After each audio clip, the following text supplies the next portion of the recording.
New York, California. Ooh, they want a bigger deduction for their state taxes. Why the hell should I subsidize their stupid decisions in their states for their expensive taxes? Why should my constituents have to do that?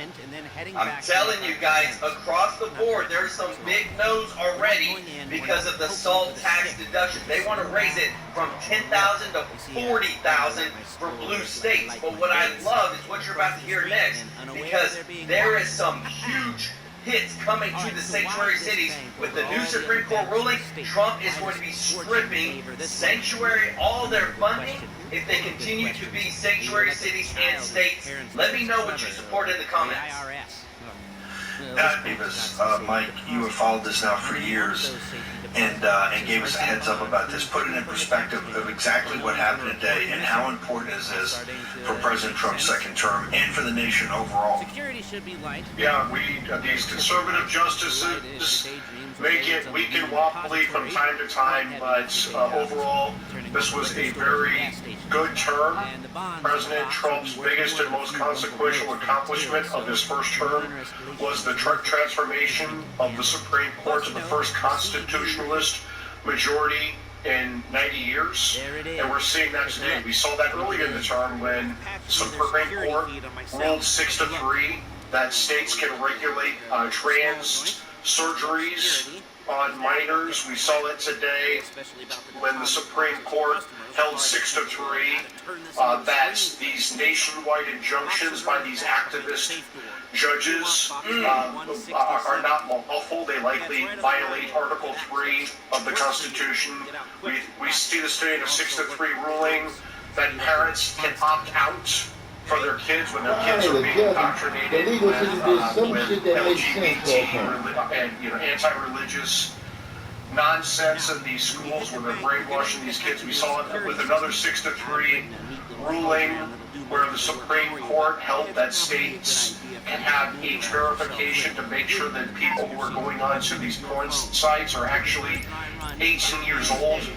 It's very confusing to me with these left-wing judges, these three Democrat left-wing judges, Sotomayor, Kagan, and Ketanji Brown Jackson. I don't quite understand what they stand for, because guys, and I want to show you this real quick, because there's a lot of fear that they're trying to perpetuate across to President Trump, to those in the White House, because of these new rulings. This came out today. There was new threats that came out, so they're starting to put up a lot of barriers across, look, all around the White House, because of all these new threats, guys. And they're going to be doing it across Congress too, because of the protests that they have word on that are about to happen. Guys, this is from the Homeland Security News, guys. DC officials are now putting up massive barricades around the U.S. Treasury and the White House in preparation for what's coming, because they know that people are losing it, that Trump is not just winning in the economy, but he's winning in the Supreme Court's common sense is winning, but there's a lot of crazies out there that will do some stupid stuff, guys. Let me know your thoughts in the comments. They pretend there is a constitutional right to murder kids up until the moment of birth. They pretend there's a constitutional right to mutilate these kids with trans pills and trans surgeries. They think there's a constitutional right to have kids go onto these porn sites and watch porn when they're young kids. I mean, these women need to reflect on their legal philosophies, and really they need to reflect on their lives, because this is sickening what they're doing. This is not their parents or grandparents' Democrat Party. Frankly, after analyzing but she can't be the definition of a fucking woman. How could she be a fucking Supreme Justice if she can't be the definition to what a woman is? I want to get your ear. That's disgusting. You and I have talked about ACB, etc. She took the gloves off today on Ketanji Brown Jackson and did it in a thing that looked like other justices signed off on. Given the inside baseball, that's not, you never really see that in a Supreme Court opinion, do you? This is what, so it got very personal, like saying, what do you stand for, judicial imperialism? But have you ever seen it get that personal in an opinion from the Supreme Court where the other justices signed off, sir? No, I have not. And, frankly, I've been pretty rough on Justice Barrett.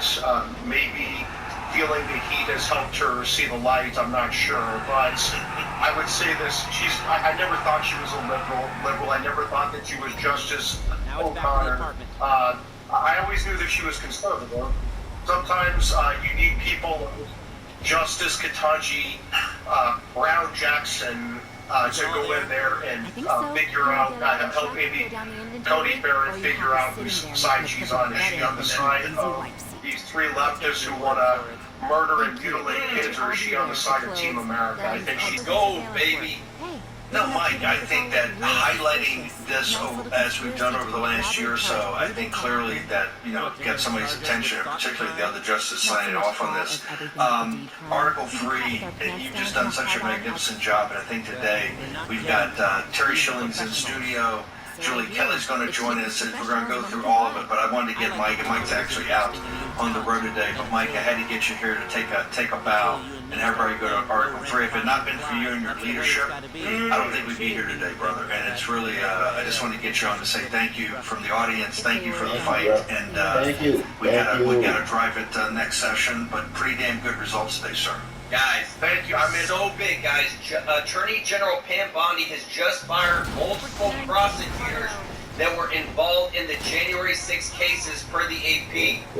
They are moving so fast right now. Bondi told these prosecutors they were removed from federal services effective immediately per NBC. Let's go. Guys, this is what we voted. Let's go. It's time to get the people that did the January 6th false flag. Let's go. All the people, especially the one that he called out, Stephen Miller called out explicitly, shifty shift, guys.